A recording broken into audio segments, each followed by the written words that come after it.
Bonjour à toutes et à tous. Bienvenue dans les rendez-vous de Stephen K, le podcast.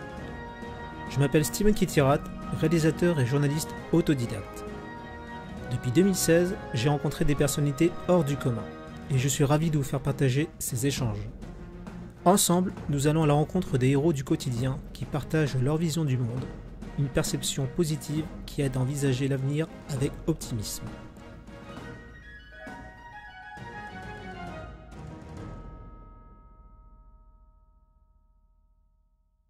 Bien, bonjour Isabelle.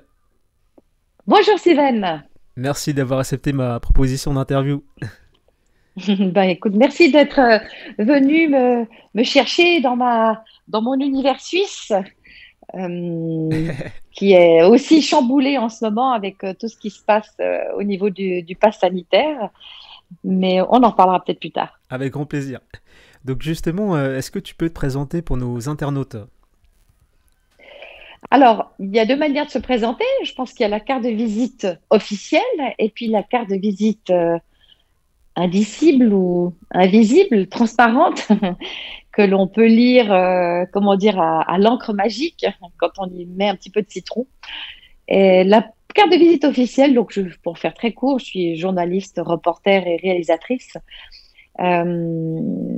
Également déléguée porte-parole pour les médias dans des contextes humanitaires graves, comme ce fut le cas pendant une dizaine d'années à travers la Croix-Rouge internationale, où j'ai travaillé dans des pays en guerre, en Iran, en Irak, au Kosovo, en Éthiopie, en Tunisie. Et j'ai écrit plusieurs livres. J'ai également créé l'association Planète Positive Action. L'association Joy for the Planet, parce que j'ai créé tellement de projets que parfois je me mélange les pinceaux. J'ai également créé l'association Joy for the Planet et le projet Joy for the Planet, qui était une odyssée extraordinaire à travers l'Europe en 2018, où je partais à la rencontre de gens ordinaires extraordinaires pour promouvoir un journalisme par l'exemplarité et l'inspiration. Et pour ce qui est de la carte de visite non officielle, en fait, je suis un être humain en quête d'amour et de rassemblement, de souveraineté, d'unité, par l'expérience dans la rencontre avec la beauté dans les uns et dans les autres qu'il m'est permis de côtoyer. Donc je suis, on va dire, un peu à l'image du chasseur de papillons qui récolte des trésors. Moi, je suis une chasseuse de papillons humains pour mettre en avant, valoriser le diamant que chacun porte en lui. C'est magnifique. Voilà. Donc Isabelle, quels ont été les éléments déclencheurs, le moment de bascule qui t'a emmené là où tu es aujourd'hui ? J'étais journaliste pour les médias mainstream, comme on dit, pendant une dizaine d'années. Et je me suis vite rendu compte, et en particulier quand j'étais quand j'ai été immergée dans un contexte de guerre en Irak en 2003, à Bassora, j'ai observé qu'il y avait énormément de beauté, d'humanité, de solidarité, même dans la violence et l'horreur de la guerre, mais que les médias, le soir, quand j'allumais mon poste de télévision, ne relayaient que les horreurs. Et là, il y a eu un déclic. Il y a vraiment eu ce point de bascule où je me suis dit, mais les médias ne diffusent que des informations anxiogènes, ne montrent que le pire de l'homme, sans jamais donner de l'espace ou de la visibilité à ce que l'humain fait aussi de beau et de grand. Et je me suis dit, mais il y a une manipulation des consciences par omission de ce qui se fait de beau sur cette planète. Et depuis ce jour-là, j'ai quitté tous les médias conventionnels pour me mettre au service d'un journalisme par l'inspiration et l'exemplarité. Un journalisme porteur de lumière, de paix, mais pas cette paix naïve, bisounours, parce que je crois que ça, c'est un des pièges dans lesquels on peut tomber assez facilement aussi. On peut peut-être en parler plus tard. On ne doit pas se tromper d'humanitaire, on ne doit pas se tromper de cause, on ne doit pas se tromper de paix, on ne doit pas se tromper de respect pour l'environnement. Il y a des causes, il y a cause et cause en fait. Et pour avoir justement été au service de l'humanitaire pendant des années, je me suis vite rendu compte que parfois, quand on pense faire le bien ou quand on veut servir son frère humain, on fait tout le contraire. Mm. Et notamment dans l'humanitaire, en pensant lui amener de l'assistance ou de l'aide, au fond, on ne fait que pérenniser sa dépendance à nous, aux organisations internationales, aux Occidentaux, Mm. au lieu de l'aider à trouver par lui-même les ressources de son propre affranchissement ou de son propre de sa propre élévation. Une indépendance quelque part. Une indépendance, une autonomie. C'est ça, Voilà. exactement. Ça me rappelle une vidéo que j'avais vue d'un monsieur qui a fait le tour du monde en autostop. Il a fait une vidéo avec un jeune YouTuber. Et en fait, ils ont tourné en Afrique. Et en fait, ce qu'ils cherchent en fait, c'est pas avoir des dons ou de la nourriture ou quoi que ce soit des Occidentaux. Mais ils voulaient une indépendance. C'est ça. Et on les écoutait pas. On réfléchissait à leur place. On leur donnait des choses sans leur demander. Et c'est vrai ce que tu dis. Ça rejoint ce que tu dis en fait. C'est ça. Il y a beaucoup d'orgueil, Oui. souvent chez les bien-pensants, et je suis la première à... Mm. Je parle en connaissance de cause, Oui. hein. Je pense qu'avec du recul, j'ai fait partie de ces gens-là qui se sont sentis ou crus meilleurs pour avoir fait des actions dites de bien. Par exemple, j'ai participé à la première marche mondiale pour la paix et la La paix, non-violence en ouais. 2010. J'ai traversé 75 pays en 3 mois comme Énorme. porte-parole pour les médias. Et donc là aussi, je me suis dit, ah, je suis quelqu'un de bien, je marche pour la paix. Mais au fond, pourquoi est-ce qu'on entreprend? C'est très important de s'introspecter et de, Oui. c'est ce que ça se dit, ça. C'est important de faire son introspection et dire, mais quelle est la part de moi qui veut faire le bien ou qui veut marcher pour la paix? Est-ce que c'est la part qui a besoin d'amour, qui a besoin de reconnaissance, qui a besoin, qui se croit supérieure à tous ceux qui n'ont pas encore compris que, n'est-ce pas, d'être au service de l'humain, c'était ce qu'il y avait de mieux? Est-ce que c'est la part élitiste? C'est très important. Ou est-ce que c'est la part de cet être humain dans sa posture d'humilité qui aime profondément les autres et qui a cœur à voir ses frères humains, ses frères et ses sœurs humains se déployer dans leur propre autonomie? Mm. Et c'est ça, pour moi, la vraie définition de l'amour et du service. C'est vraiment de se mettre au service du couronnement de l'autre par lui-même, par sa propre force et par ses propres ressources. C'est intéressant ce que tu dis. Bon, en fait, il y a d'autres personnes, quand ils découvrent ça, ils sont parfois un peu démotivés. Ils se disent, ah là là, je croyais que c'était comme ça, l'humanitaire, alors c'est pas du tout comme ça. Toi, pas du tout. Toi, tu t'es dit, bon, bah, c'est comme ça, mais je vais continuer.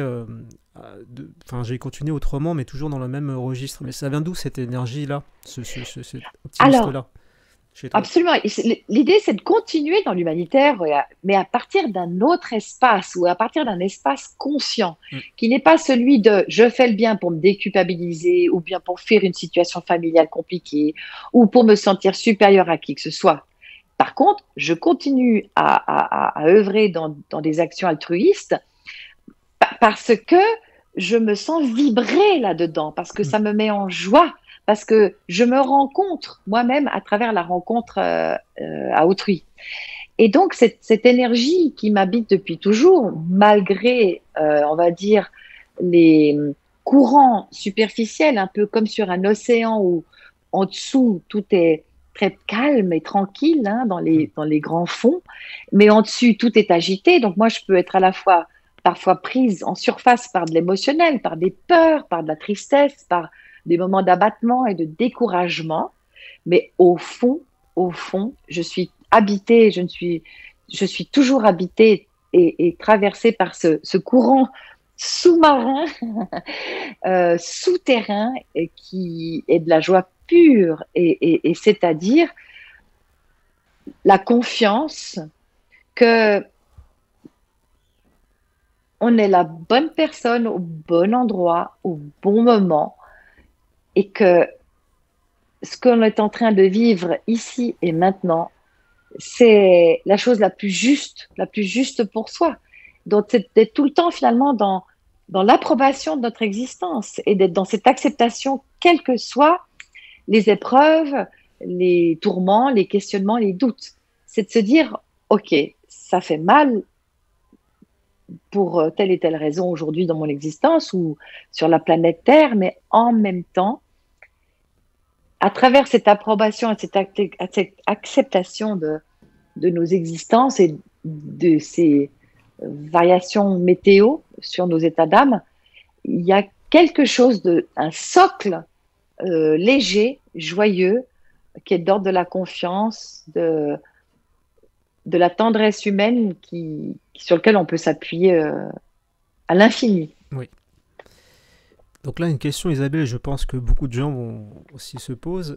Tu parlais tout à l'heure, il ne faut pas être trop dans le monde des bisounours, toujours dans la réalité. Comment tu fais, comment tu as fait pour financer tout ce que tu fais? Entre le documentaire, les événements que tu organises, des rencontres? Alors, je suis une grande force de travail. Justement, cette énergie avec laquelle je suis née me permet d'être un peu une femme orchestre. Je suis un petit peu comme, alors toute proportion gardée, hein, avec grande humilité, comme ces déesses hindoues avec 25 bras. Tu sais, avec 25 bras, voilà, c'est un petit peu moi. Donc, toute cette aventure de la route de la joie et la réalisation de mon film, La route de la joie, mon bouquin, etc. C'est énorme. Tout ça, je l'ai fait bénévolement, sans compter tous les projets que j'ai faits en amont. Tout ça, j'ai fait bénévolement, mais en parallèle de ces reportages et de ces articles que j'ai rédigés pendant une année, j'avais des mandats journalistiques pour le département fédéral des affaires étrangères en Suisse, pour un magazine humanitaire, justement, et ça, c'est 3-4 fois par an. J'ai des mandats comme indépendante en communication pour des ONG ou je sais pas, un festival de bande dessinée à Genève, qui s'appelle Arvelac. Je me débrouille, j'arrive tout le temps à décrocher les mandats ici et là. Là, je viens de décrocher aussi un mandat pour le musée Ariana à Genève comme écrivain et illustratrice sur la vie de Gustave Revillot, le fondateur du musée Ariana à Genève. Donc, je me débrouille. C'est toujours du dernière minute. Parfois, il n'y a plus grand-chose sur le compte en banque. Mais je reste dans cette confiance que, allez, à la dernière minute, il y a bien quelque chose qui va rentrer. Et ça rentre tout le temps. Pas beaucoup, mais j'ai une vie assez modeste. J'ai pas de famille, j'ai pas d'enfants. J'ai un chien merveilleux, donc j'ai pas beaucoup de charges. C'est un choix aussi. J'ai simplifié mon existence au maximum pour avoir le moins de charges possible, le moins de dettes possible. Parce que j'ai vraiment aussi envie de faire cette expérience de pratiquer la liberté le plus largement possible dans mon existence. Je dois quand même aussi honorer les donateurs, parce que pour Joy for the Planet 2018, j'ai fait un financement participatif grâce auquel j'ai récolté quand même 18 000 euros. Énorme. Énorme, au-delà de toutes mes attentes d'ailleurs. Et puis, voilà, donc j'ai eu beaucoup de soutien de la part de bénévoles et de donateurs. Donc ça, c'est quand même la moindre des choses de les remercier et de l'évoquer. Alors ouais, c'est intéressant ce que tu viens de te dire là tout à l'heure par rapport à la famille, d'être seul et tout, parce que bon, j'ai remarqué que celles et ceux qui se lancent dans des grands projets vraiment pour nous, quoi, pour nous tous, ben... on a comme une mission, une mission, et cette mission-là nous prend beaucoup d'énergie, qu'on a peu de temps à consacrer à nous-mêmes, même à notre vie privée. Est-ce que toi, tu vois ça comme une sorte de... tu as quelque chose à faire ici sur cette terre et tu dois le faire? Je dirais que je me sens pas investie d'une mission dans le sens messianique du terme, parce que je trouve ça terriblement orgueilleux.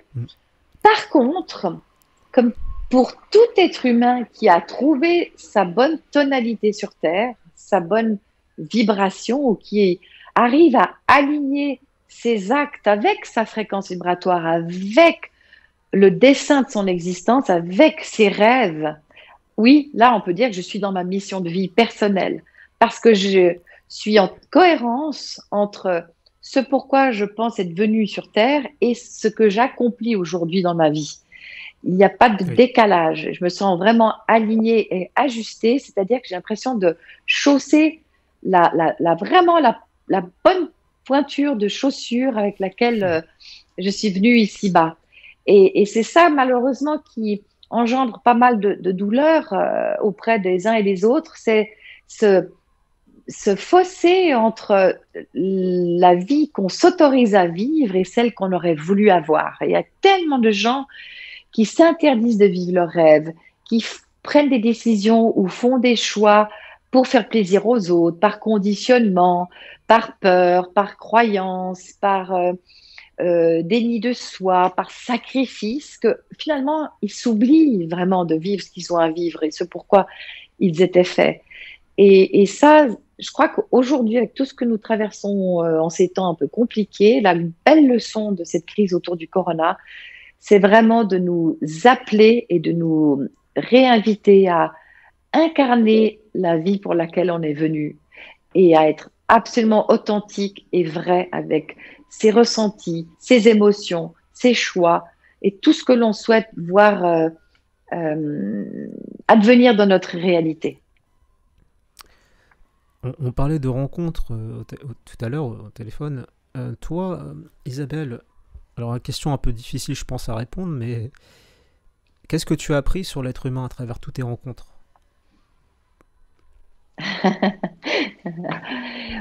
Que l'être humain est absolument sublimissime. Il est d'une grandeur, d'une beauté à pleurer.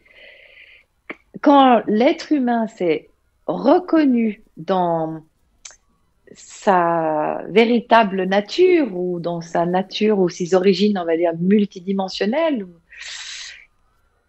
on a, il y a rien, moi, j'ai jamais été plus bouleversée que devant des humains manifestant toute leur hauteur et leur grandeur et la plus haute version d'eux-mêmes. J'aimerais te donner deux exemples de grande humanité concrets. C'est un exemple tout à fait simple, modeste, mais qui traduit de la hauteur d'un homme, et puis un exemple plus spectaculaire.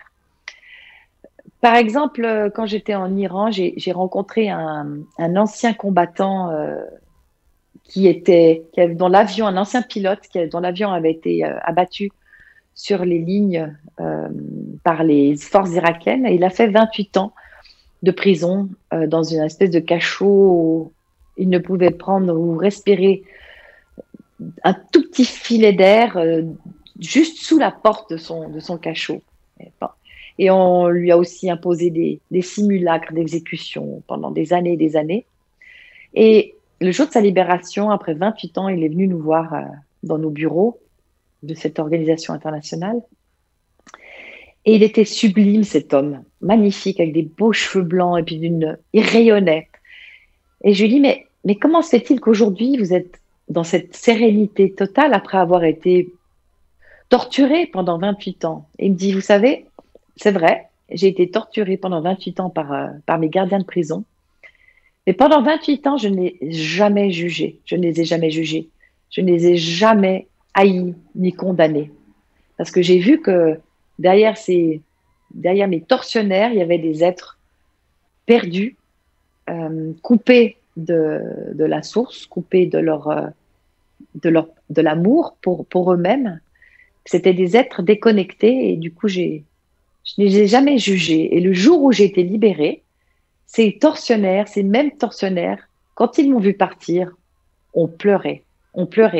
Et je me suis dit, peut-être qu'à travers mon détachement et ma force, quelque chose en eux s'est réveillé, s'est réactivé. Quelque chose s'est remis en route dans leur aptitude à aimer.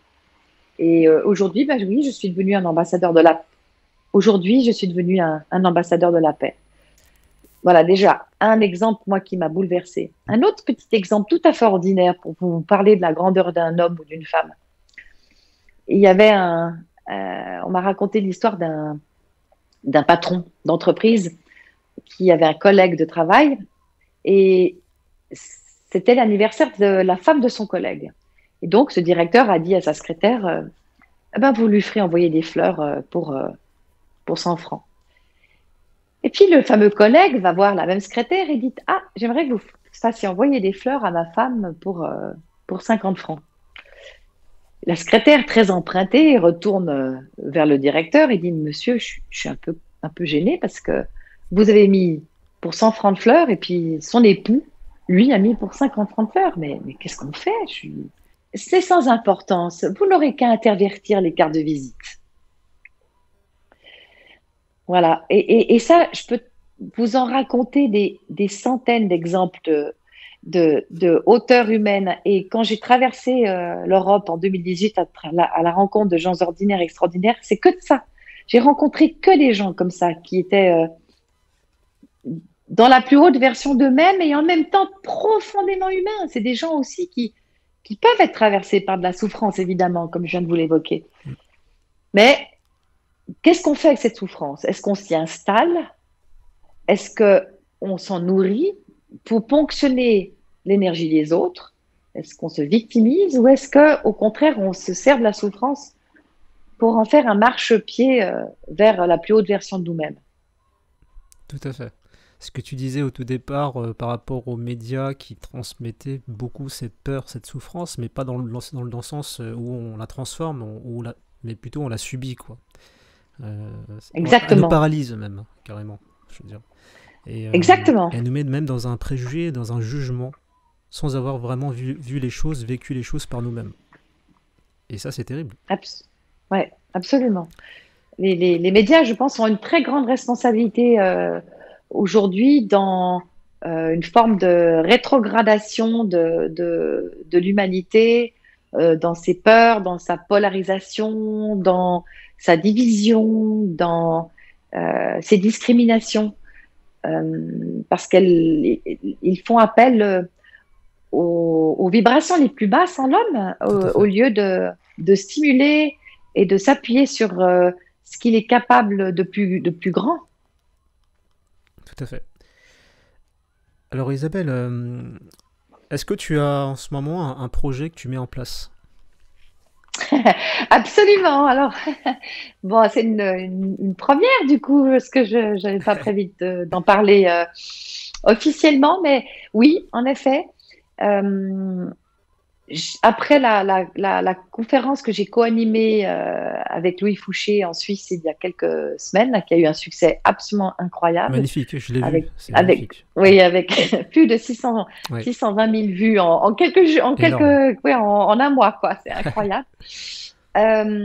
Et du coup, ça a drainé un trafic fou sur la chaîne YouTube de Joy for the Planet et en particulier sur mon film que j'ai mis gratuitement à disposition qui s'appelle La Route de la Joie. J'ai reçu des centaines d'emails de gens qui disaient mais on a tellement envie de faire quelque chose, on a tellement envie nous aussi de nous mettre au service de la beauté et du rassemblement, mais on ne sait pas comment s'y prendre, on ne sait pas comment faire, on se sent un peu stigmatisé maintenant entre vaccinés et non vaccinés, on se sent discriminé, mais qu'est-ce qu'on peut faire pour rester unis et surtout pour que tout le monde puisse être traité de manière équanime dans la société actuelle. Et je me suis dit, ben voilà, je vais développer des rendez-vous éphémères, ponctuels, dans la nature, dans une ruine, ou chez des particuliers, ou dans un parc, toujours dans la légalité vis-à-vis des autorités, mais des rendez-vous éphémères pour un petit groupe de personnes qui ont besoin de se retrouver physiquement avec des gens qui partagent les mêmes valeurs qu'eux. Autour d'artistes, de comédiens, de conférenciers, à travers peut-être des ateliers pédagogiques pour les enfants ou des espaces aussi de rencontres intergénérationnelles, de créer un peu des petits villages volants spontanés comme ça, d'une journée, avec un mode d'emploi. Un mode d'emploi pour développer ces lieux où on célèbre la vie, un peu comme on monterait un campement d'Indiens. Et ça doit être très simple, très léger.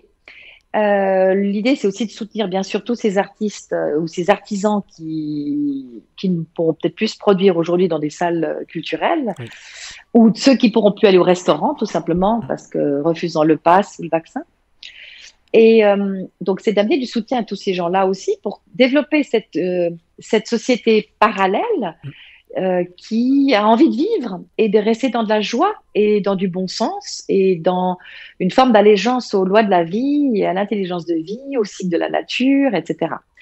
Et donc, j'aimerais développer un mode d'emploi avec une boîte à outils très, très simple. Comment monter ces rendez-vous éphémères un peu partout dans le monde et que chacun puisse s'approprier de cette boîte à outils et se dire, ben moi, Isabelle, en Bretagne, en Normandie, en Afrique, en Autriche, en Italie, j'ai envie de concrétiser l'un de ces petits rendez-vous éphémères selon la charte de Joy for the Planet et votre kit de création de ces moments qui sont comme des petites bulles de champagne. Et on est d'accord, on va les déployer à partir de notre réseau.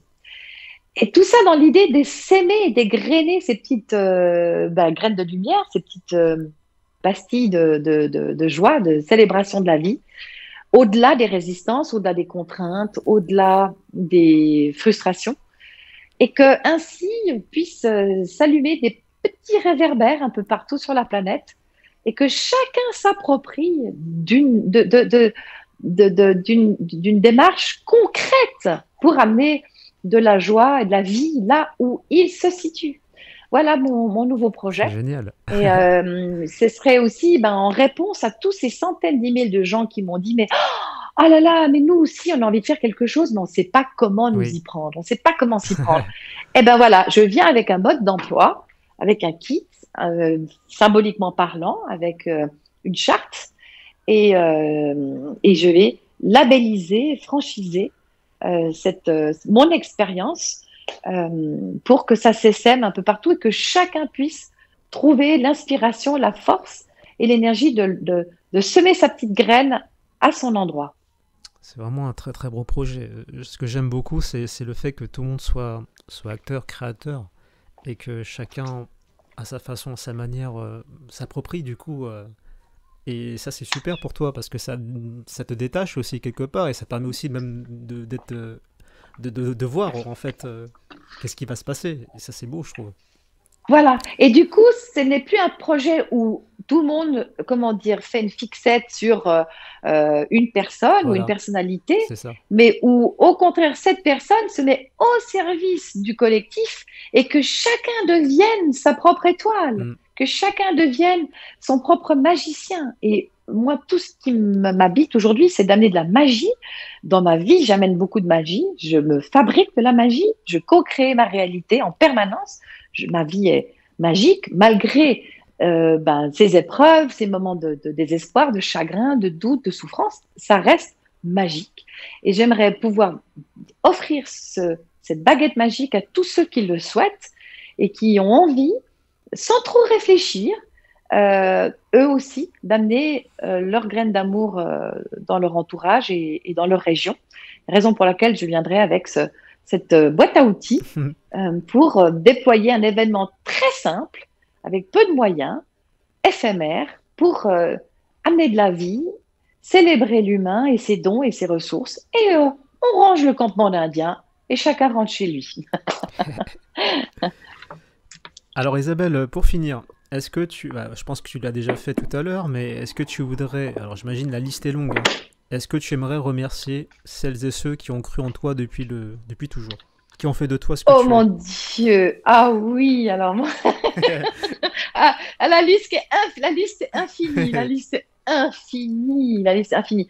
Vraiment, j'aimerais remercier, alors bien sûr, parce que je pense que les amis, moi qui n'ai pas d'enfants, ma famille, bien sûr, ma famille de sang, mais en même temps, c'est pas toujours simple avec les familles de sang, hein, parce qu'on les a pas choisis. Donc, c'est ceux avec qui ça frotte pas mal, mais en même temps, ils sont aussi là pour polir notre diamant.